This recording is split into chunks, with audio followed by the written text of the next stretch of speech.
The yard erupted in seconds. A whistle, a shout, then a hard rush of bodies on the yard at Pelican Bay State Prison. Officers yelled, "Down!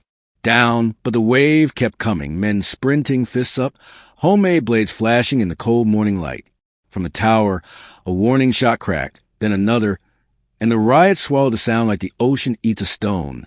It was February 23rd, 2000, the day that'll be remembered as the deadliest day inside Pelican Bay's yard, when officers, outnumbered and pressed to the fence, fired live rounds to stop the chaos.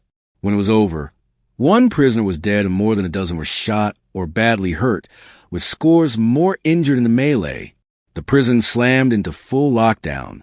And even then, the air still felt like it could break again. It started fast, the way some storms do. Blue sky, then thunder. Two groups glared across the concrete, while men walked in slow circles, pretending not to watch. A shoulder bump, a word, then a rush. In seconds, a routine yard program turned into a moving knot of people. Officers blew whistles and spread out, trained to push space between fighters. But the crowd wasn't listening. From the tower, the watch officer saw what ground staff couldn't.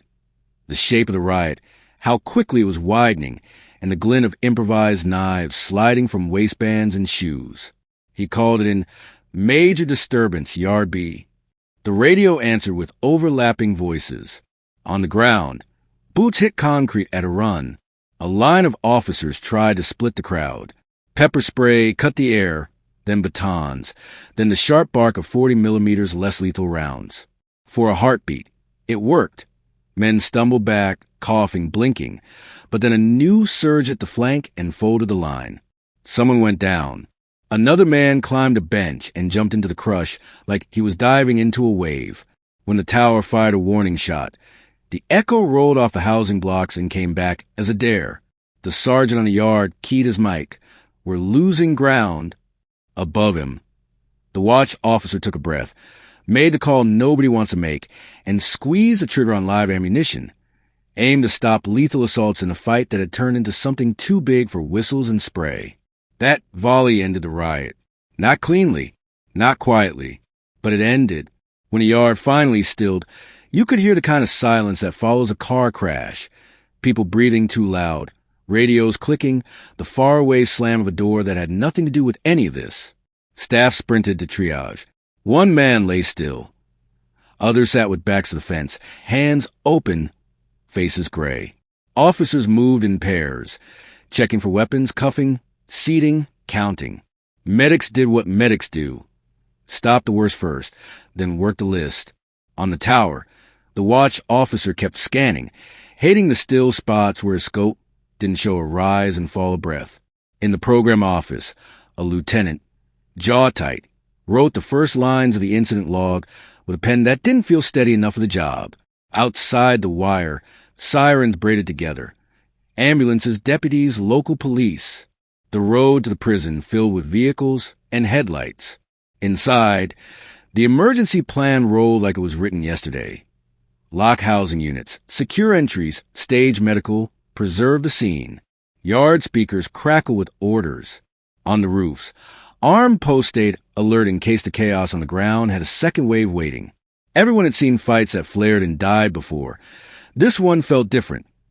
Bigger than a yard fight, more organized, with dozens of men involved and many stabbed or beaten. The first statewide bulletins went out within the hour. Incident at Pelican Bay, 1 dead, multiple injured, institution at lockdown. News travels inside a prison faster than any radio. In the housing blocks, men pressed eyes to door windows and swapped versions of the story, each more certain than the last. In the infirmary, a nurse with steady hands and tired eyes tied a dressing and told a shaken officer to breathe slower. In the watch commander's office, phones rang without stopping. Sacramento calling, regional brass calling, the public information officer asking for the latest numbers before the first press stand-up. Out on the perimeter, a correctional captain walked the fence line alone for 100 yards. Not because perimeter needed walking, but because he needed 30 seconds to be a human who had just watched the day turn into a headline. If you want to understand how a place like Pelican Bay reaches a day like this, you have to go back years, security housing units and yard politics, rival groups separated and reintegrated, old debts and new orders. Pelican Bay was designed to hold men who run battles with words, looks, and coded notes as much as with fists. Most days, those wars stay on the surface. Some days, they don't. On this day, more than 200 people were involved in what officials would call a racially charged riot, and the numbers tell the story as bluntly as any sentence can. Dozens stabbed or beaten in minutes. At least 12 to 15 shot by tower fire meant to stop lethal assaults. 1 man killed. By afternoon, reporters had the basics and went live from the prison road. The name Pelican Bay, the words maximum security, the phrase deadliest day on a yard in prison history there. Anchors read Los Angeles Times and CBS copy into cameras. Guards opened fire on warring inmates in an exercise yard. 1 killed, dozens hurt, complete lockdown. Then they asked the questions people always ask. Why did it happen? Could it have been prevented? Why live ammunition? The on-camera answers came careful and clipped.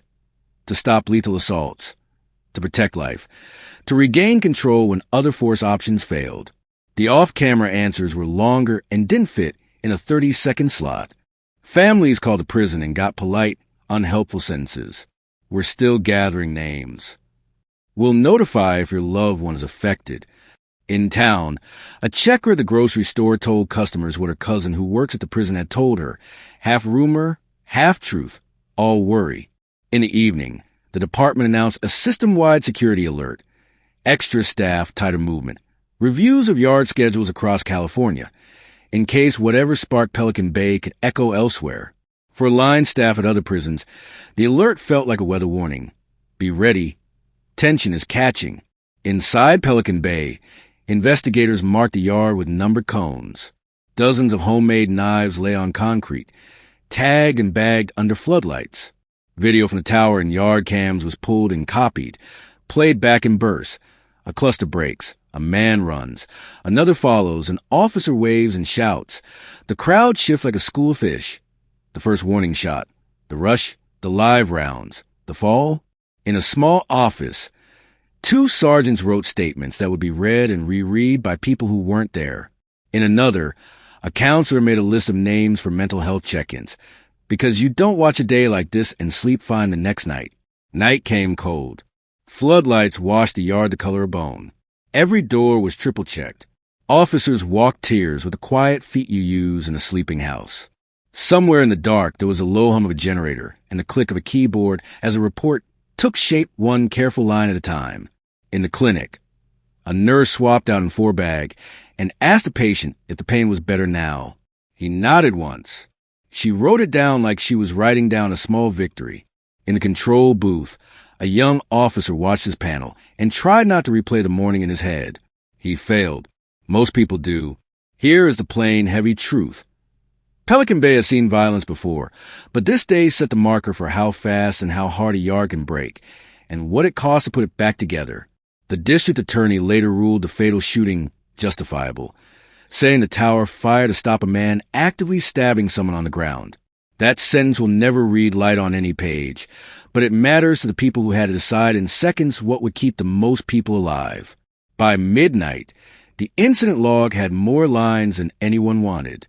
The yard was empty, spotless in a way that felt wrong, as if the concrete itself were holding its breath.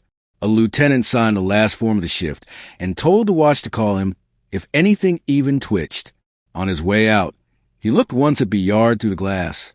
The wind made a paper cup skitter across the concrete, and for a split second it sounded like feet running again. This is where we pause. The alarms are quiet. The doors are sealed. The yard looks calm, the way a sea looks calm after a storm. Flat on top, strong currents underneath. In the program office, a phone rings once. Twice, a hand reaches for it. And in the tower above the yard, the officer on post leans forward, squinting into the dark, because he thinks, no, he's sure. He sees 3 shadows where there should only be 2.